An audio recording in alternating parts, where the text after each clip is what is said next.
This regular meeting of the Township of Mansfield Committee is being held in compliance with the Open Public Meetings Act, because adequate notice of this meeting has been provided by notifying the Daily Record and by posting notice of such meeting on the Township website and the municipal building, and by filing a said notice of the Township Clerk of the Township of Mansfield.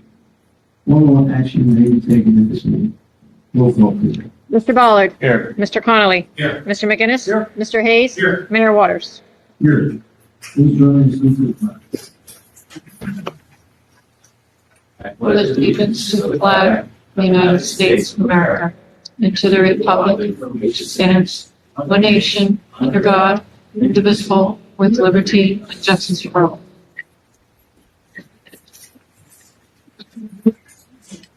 Okay, approval of minutes, executive session June 10th, 2026. Motion to approve. Motion approved. Second. Second. Roll call, please. Mr. Bollard. Yes. Mr. Connolly. Yes. Mr. McGinnis. Yes. Mr. Hayes. Yes. Mayor Waters. Yes. Regular session June 10th, 2026. Minutes. Motion. Make a motion. Second. Roll call, please. Mr. Bollard. Yes. Mr. Connolly. Yes. Mr. McGinnis. Yes. Mr. Hayes. Yes. Mayor Waters. Yes. First reading. Good evening, everyone. Just a few items. There were no winning auction bids for the ambulance on Municipal. It has been relisted and the minimum bid has been dropped to $3,000, and that now runs through next Tuesday, June 30th. The Right to Know survey for the township was submitted on Monday, June 22nd, and included both DPW garages and the municipal building. There are 4 liquor license renewals for the 2026-2027 term on the agenda this evening. All have met the necessary requirements and can be approved for renewal. The liquor license transfer for the inactive pocket license is still in progress and tentatively scheduled to come before the governing body at the next meeting on July 8th. The RFQ for the municipal court judge position has been listed on the township website in addition to the league's website, and the due date for that is Tuesday, July 7th. And lastly, the ad for the code enforcement officer position has been listed on the township website as the committee's request. And that is my report. Thank you. Finance. And Louise.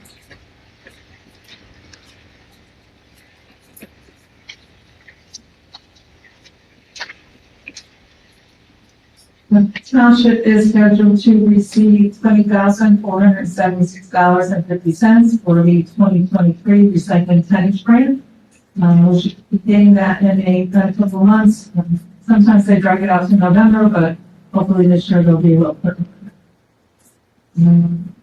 Thanks to the assistance of the deputy clerk, most of the estimated tax bills for the third quarter will go out this morning. The balance will go out tomorrow morning. Taxes will be due August the 1st then. Received 4 quotes for the outdoor signs, did a rough cost analysis on that. I will be in contact with IT to make sure that the communication methods will tie in well with what the township has to use as far as our computers and so forth. And hopefully we'll be able to wrap that up next couple of weeks. For the phone system, we do have 3 quotes. The company that we are presently using, we're missing one portion of a quote from them, and that's the information blast that we're trying to get from them. So I'm waiting for that to come in, and then committee and Bollard and I will go over all the quotes with them. The last thing that I have is our celebration is on Saturday. OEM is watching the weather for us. Fingers crossed. We hope that everything will be okay. We have a lot of entertainment scheduled. We start at 11 o'clock, but at 1 o'clock to 1:30 we have groups coming to sing, a choral group coming to sing. We're going to do Pledge of Allegiance, reading the Declaration of Independence. We're going to present the colors, and then the color guard will retire the colors as well. So that's all. So morning around 1 o'clock, 1:30, and that's all. And that's all I have. Go ahead. When is the extension point on when there was no Saturday, but the other cases time? We don't. I spoke to OEM today. From what it was yesterday to what it was, and now as of today for Saturday, it changed dramatically. That's looking good. It's looking better. He will know better tomorrow. And then when we get closer to the event, he's able to track it hour by hour. So, yeah. So as soon as we know, we'll make the blast out to But you'll everybody. make a decision by Friday, just because there's a lot of other people, like groups that are. A lot of groups involved, so either, I'm guessing either late Friday or early Saturday. That would, But it's getting better, so, yes. Thank you, Joanne. And here. Good evening, everyone. Just a couple of items tonight. Just to restate the Mitchell Road improvements that have been substantially complete. We're still waiting on a schedule for the contractor to return to complete the punch list items.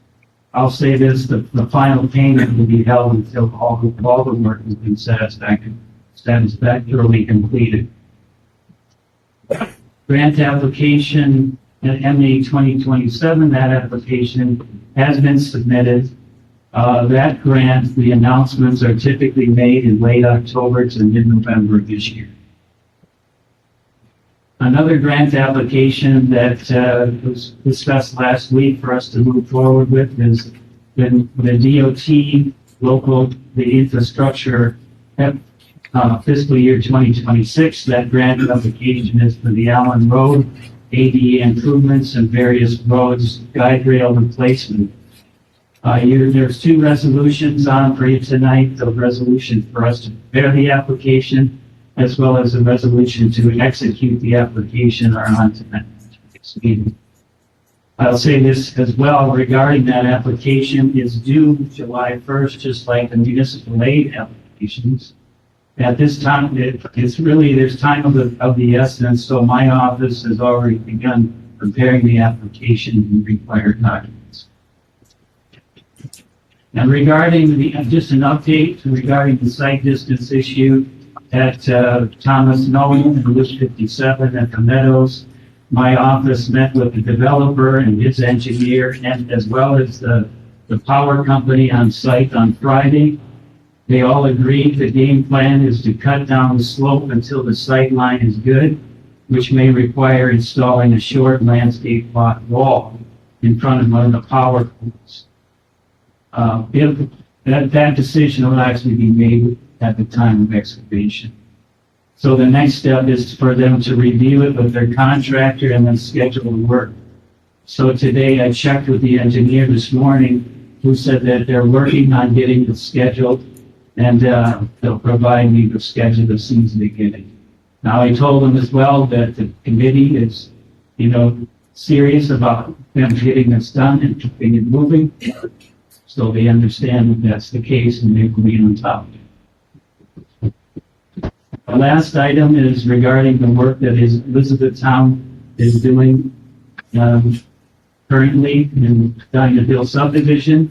The contractor is nearing completion of the mains and is scheduled to begin working on the services tomorrow. So other than that, that's my report for tonight. Any questions? Okay. Thanks a lot. Well, at this time, we're going to call the portion. Anyone from the public, please? 3 minutes, and yours. The answer is 38, regular one. I have, I guess, kind of a process question. I noticed on the new visitors, there's ethics ordinance. And I was just curious, and we can't ask questions from that point. So what are the steps an ordinance goes through to get to the point that we can see it and ask questions about it? Because it's in a part of the meeting where we can. So I'm just curious, what does an ordinance go through before we can see it and ask questions? I don't know any more questions, because I don't want to take your time up, but it's basically introduction is when it's ready to be introduced, so I don't know whether that's the case yet. And then when it's introduced, then they just want to introduce it, and then you have 10 days between introduction and then public hearing, which will be at least a minimum of 10 days later, and then that's when the public hearing on the ordinance is. So the introduction thing, that might be what's happening tonight, or is that something that happens? That is something- We're not here. normally what would happen is be on the agenda as introduction of ordinances, so first, or they call it first reading. Right, so then they would have them listed, so I don't anticipate that, and that's the way it normally works. So if it's gonna be introduced, we'll see it on the agenda as. So you all have to agree that it can be introduced? Well, so anybody can, you got a majority, so. So this New York committee has to agree that ordinance can get to the point of first reading. Yeah, anybody can propose one, but yeah, the committee has to support it. Okay, all right. Thank you. Bob Jewell, I'm the chairman of the Land Use Board. It's come to the Land Use Board's attention address. Your address. Rockport Road, right? It's come to the attention of the Land Use Board via our subcommittee of our Finance Committee, which is Brent Connolly and Ron Hayes. That the escrows at the Land Use Board are insufficient to cover. We're going to be discussing that. Oh, okay. All right. If you could hang around for it, that'd be great. I can hang around, yeah. The other thing I want to discuss, probably 18 months ago I was here, and I mentioned the fact that, the shopping plaza where the Weiss is, the Staples, Pearl Vision, Crunch Fitness, all the ash trees have died, 30-some trees. It looks like the Home Depot has planted all new trees, but the rest of the place, they're all stumps. I don't know, did you guys ever reach out to the White Associates to see if they would replace those trees?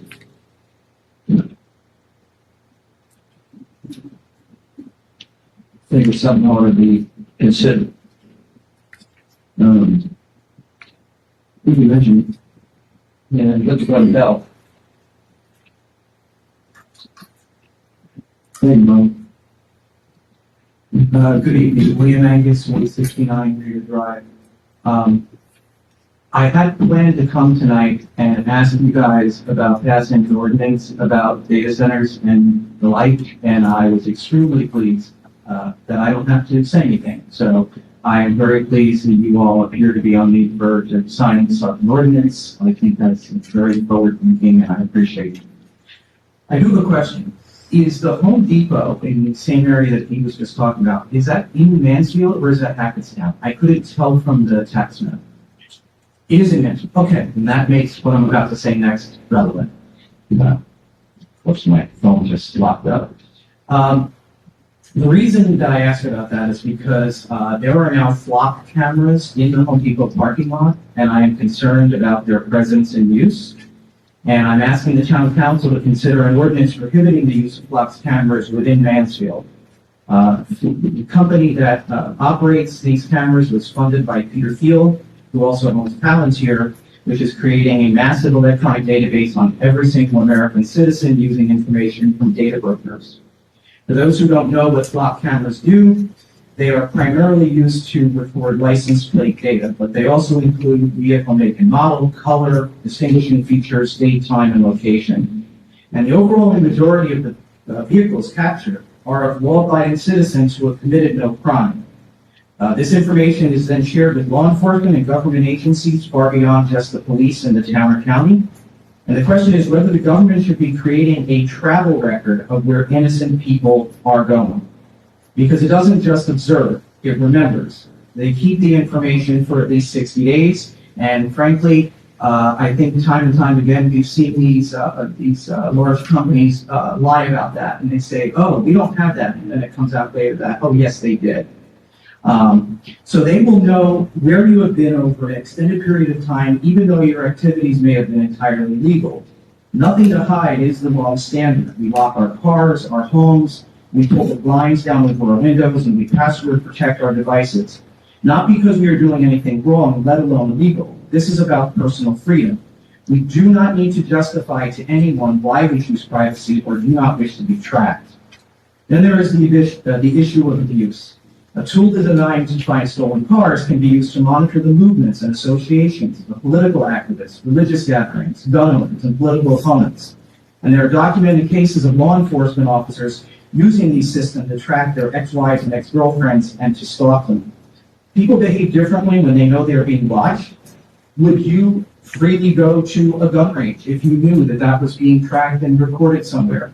Would you feel uncomfortable going to a religious meeting, the meeting with activists, seeking counseling, even just seeking normal medical care, or attending a political rally? The First Amendment provides freedom of speech, association, religion, and assembly, and persistent location surveillance discovers people from exercising those rights. I ask that you stand and protect the First, Second, and Fourth Amendment rights as granted under the Constitution by passing an ordinance prohibiting flock cameras and any other system like it from use in the town. Thank you. So I actually have a question for you. Yes. The cameras that you mentioned, I'm very familiar with. You're saying they're at this Home Depot, or are they just at Home Depot? So I have not myself seen them, in part because I kind of don't want to be seen walking up and looking around at the cameras. That might be deemed suspicious activity. But there was a post in the Facebook community, Hackettstown community, that said that there are flock cameras there and also at Vice and Wendy's, which is obviously in Hackettstown. Like I said, I have personally not verified this to be accurate. But whether it is or not, I don't want flock cameras in Mansfield. And I don't think any reasonable person who knows about the abuses would want them either. In fact, if they actually are, then that makes it all the more imperative that you guys take action. Thank you. Thank you for your time.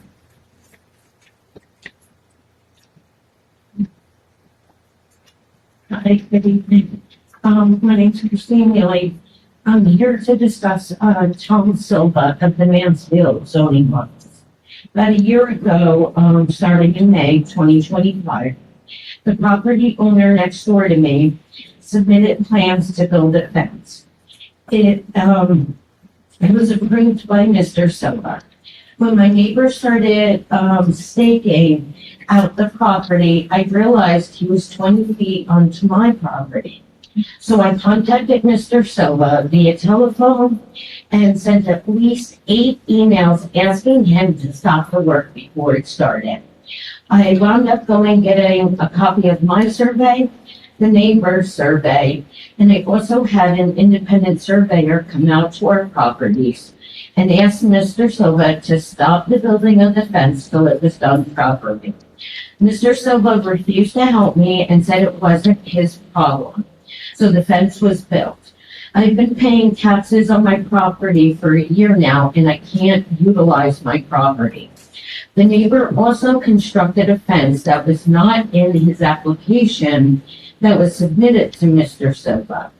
The neighbor as well, he put up a gate with a chain padded lock, so now I have no access to the utility pole for like JCP&L or Xfinity to service my home without notifying the neighbor and asking permission.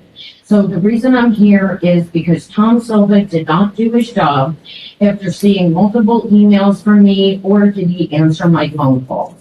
If he had just done his job, it would have taken 10 minutes and I wouldn't be standing here tonight. I feel like Mr. Silva created a hardship for my family in terms of my property and my ability to access my property and the utility pole.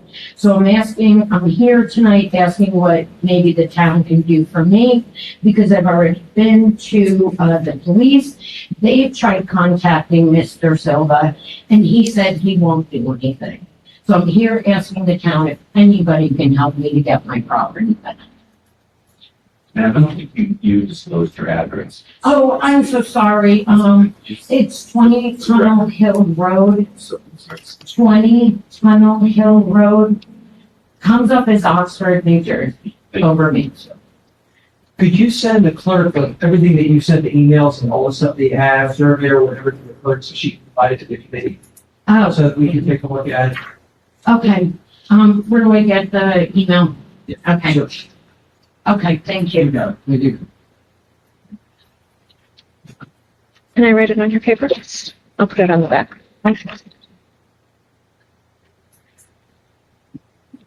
So just all the emails that I sent him. Any information that you have, just forward it to me, please, okay? Okay. And this way I can forward it on to the attorney and to the committee.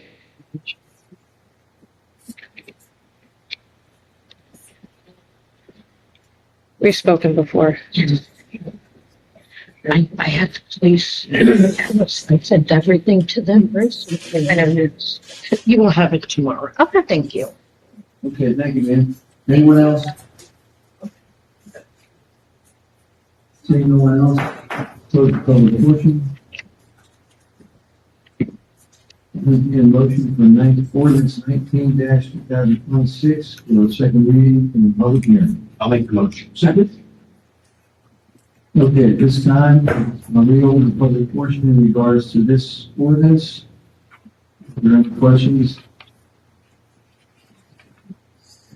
Seeing none, I'll close the public portion. Roll call, please. Mr. Bollard, No. Mr. Connolly, Yes. Mr. McGinnis, Yes. Mr. Hayes, Yes. Mayor Waters. Yes. Okay, now, I'm going to entertain a motion for resolution 159-2026. Make a motion for it. Second? Second. Roll call, please. Mr. Bollard, Yes. Mr. Connolly, Yes. Mr. McGinnis, Yes. Mr. Hayes, Yes. Mayor Waters. Yes. When you, apologies, I have to abstain. Two of those orders. Sorry. That's okay. The appeal, please. Both at beginning in 26, 00444, 00135.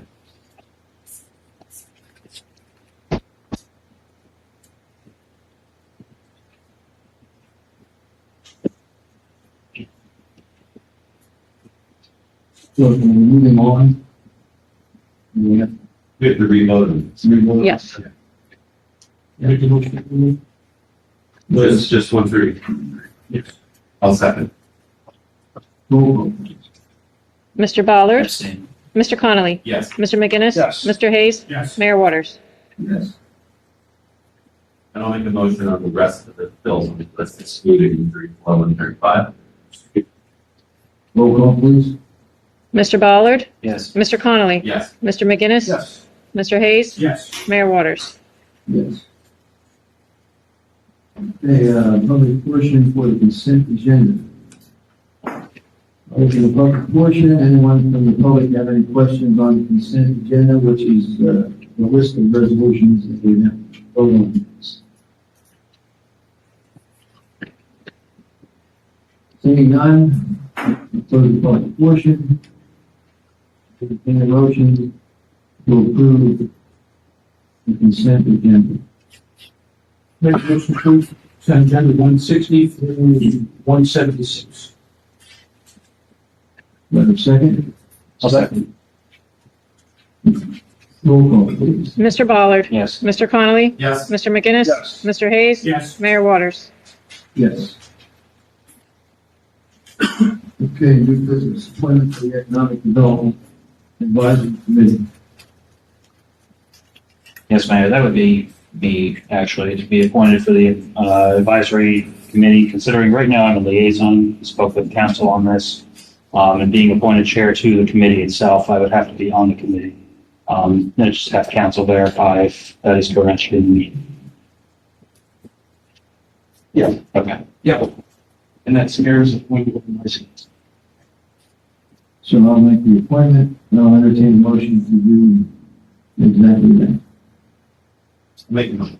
Second. Roll call, please. Mr. Bollard, Yes. Mr. Connolly, Yes. Mr. McGinnis, Yes. Mr. Hayes, Yes. Mayor Waters. Yes. Ethics ordinance. Bring this ethics ordinance forward to the public discussion, returning after being reviewed in executive. Posted this draft publicly because residents have repeatedly asked for more accountability to deserve to know where this committee stands. The reason for the ordinance is pretty straightforward. Mansfield has had issues that show gaps in disclosure, recusal, and ultimately public trust. And since public office is a public trust, we have a sitting committeeman with a formal ethics finding. We have a sitting committeeman with an active ethics complaint. We have ethical questions involving former committeemen who served on the land use board while operating a repair business in R2 zone, and who also raised objections to a state mandated insurance ordinance while owning rentals within said business in town. We also have a husband and wife currently serving on the town land use board. These are the exact situations where clear written standards matter. This draft deals with disclosure, recusal, family member conflicts on appointed voting boards, business and property interests, anti-retaliation, enforcement documentation, referrals, and most importantly, training. If members of the committee disagree with the section, then say which section and why. And if there's a legal issue, I'd like to send it to the attorney to fix. If something needs a local finance board review, then send it there for review. But I do not think the answer is to do nothing. You're either willing to put clear ethics standards in writing, or we're not. We're either willing to hold ourselves to the same standards we expect from everyone else, or we're not. So tonight I'm asking for the committee to deliberate publicly, and then afterwards I motion to move this ordinance forward to legal review. But just for argument's sake, the state has an ethics that we have to follow as of right now. Yes. So if we really want to adopt something, the state's already spelled it out. Why don't we just adopt a statement? Because yours is so wordy, so convoluted in a lot of sections, that I think that the state already has it. All we got to do is put our name on the top of that one and say, here's our ethics ordinance. Well, we can do that, but the state doesn't have the same disclosures as here. And it also doesn't stop Mansfield from also doing one better and maybe being more strict in one particular area than the other. The fact that the state has these ethics laws and rules doesn't really negate the fact that we can also do better. Anyone else have any comments? This is a stunt. That's my comment. Ethics is a stunt. Your actions are a stunt, and everyone in the room knows it. No one in the room knows it. I know it. I outlined everything of why Mansfield should. I don't believe that to be a stunt unless you believe everything I mentioned to be a stunt. And I don't have a comment on that. But I'm going to motion for it to be removed, go to attorney review. Do I have a second? Seeing as no second, motion fails. You want to move on to something else? I would. Okay. 48 is health insurance options. 2027. So I asked to have this put on the business agenda because we're now in June. We will, in all likelihood, face double-digit price increases on our health insurance premiums for next year's funding. And we need to look at options to pick from that as a township to hopefully put a lid or cap these price increases going to next year. If we don't look at it now, then township employees will be choosing their plans at the end of the year, and then we'll lose another year at looking at options. I understand Donna, our CFO, has been taking the lead on this. I would like the committee to get more involved, to look at alternatives that are consistent with collective agreements we may have with our unions, but at the same time, give us the ability to manage these costs moving forward. It's the fastest, largest driver of our spending increases in the township is health insurance premiums and plans, which I think everyone in the community faces. But in this case, I think it would be contingent or basically responsible on our part to be looking at options now in June, July, and summer of 2026 because we're going to face this heading into 2027. I sent the name of the company to Joanne last week, I believe, in regards to this insurance name. It turns out this company helps you find insurance. So that's another avenue for us to look into. They were presently in conversation with a local firm, insurance firm. We were in contact with another insurance firm. They were going to do the same thing, send it out to a brokerage firm. We are in contact with a firm now that we've been working with for months now.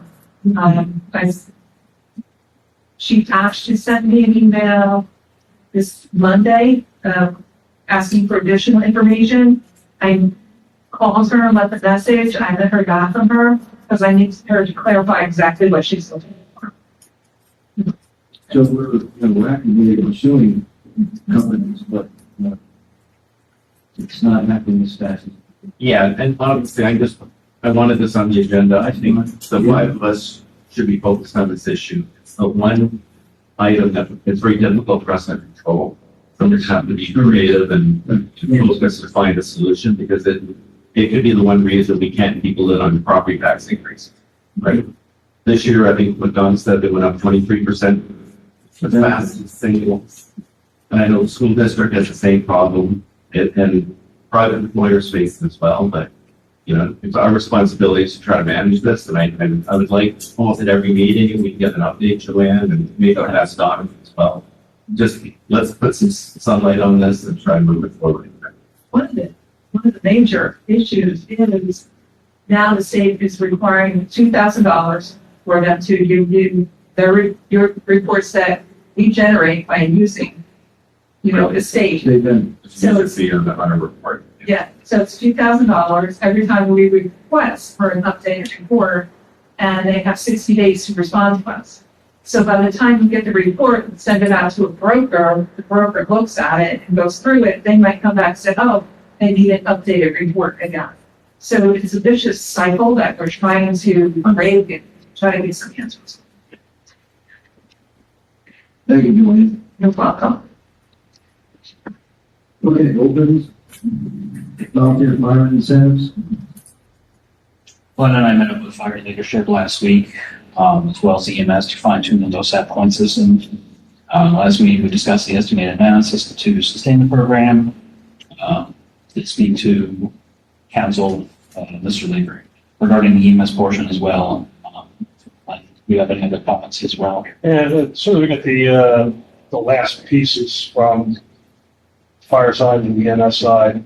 We can put together, like, format the ordinance, so we get the ordinance on, get the two readings on it, so we go on to the ballot in the ballot. But we're still waiting for that to kick back to us. If we don't get it, it doesn't go on the ballot, we have to go off for another year. Yeah, and July is pretty much the deadline. Yeah, it's gonna come pretty close. Yeah. Fair.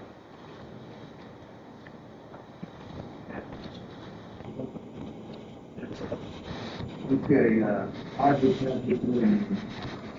So last meeting, I addressed the concerns with security, added a budget in for a TV, should the committee wish to go forward on that as well. This meeting, I'm just making the motion that the township implement the hybrid meeting system as proposed in the prior meetings about the topic. Do I have a second? Seeing there's a second, motion fails. Any person comments? I only have one comment. It was regarding the ordinance from before. I didn't want to comment during the draft. But the ordinance itself, I believe in the purpose of the ordinance to prohibit data centers. However, the definition is very vague. It's weak and easily refutable. And for that reason, that's the only reason I voted no. Not because I want data centers here, but because of that reason. This is my only comment. Seeing none, I'll entertain a motion to whether we did this session. Make the motion. Second? Second? Roll call, please. Mr. Bollard? Yes. Mr. Connolly? Yeah. Mr. McGinnis? Yes. Mr. Hayes? Mayor Waters? Yes. 4. Yes, Mayor, that would be a personnel matter in the zoning, attorney-client privilege matter in the EDAC, standing land use on the Senate Road, and grant the sheriff that will oversee stormwater, sewer and planning. Okay, at this time, I'll ask anyone through to me, please. Mr. Connolly? Here. Mr. McGinnis? Here. Mr. Hayes? Here. Mayor Waters? Here. Yes, Mayor, we emerged from executive session at 8:41 PM where we discussed personnel matter dealing with zoning, attorney-client privilege matter dealing with HVAC, outstanding claims for escrow, grant of repairs, state stormwater, fireman incentives, and municipal court. No official action is taken. Copies of the exhibits will be available at such time as the committee determines the result. And then, Mayor, if the committee is so inclined, we need a motion to authorize my office to draft additions to the land use board fee ordinance to require 50% balance in escrow. Make a motion. Second. I'll second. Roll call, please. Mr. Bollard, Abstain. Mr. Connolly, Yes. Mr. McGinnis. Yes. Mr. Hayes. Yes. Mayor Waters. Yes. And then Mayor, committee so inclined, we need a motion to authorize the expenditure of $2,800, subject to certification of availability fund for the CFO, for stormwater filters in Brentwood Terrace Detention Basin. Motion approved. Second. Sorry. Roll call, please. Mr. Bollard, Yes. Mr. Connolly, Yes. Mr. McGinnis. Yes. Mr. Hayes. Yes. Mayor Waters. Yes. Make a motion to close the meeting. Meeting adjourned.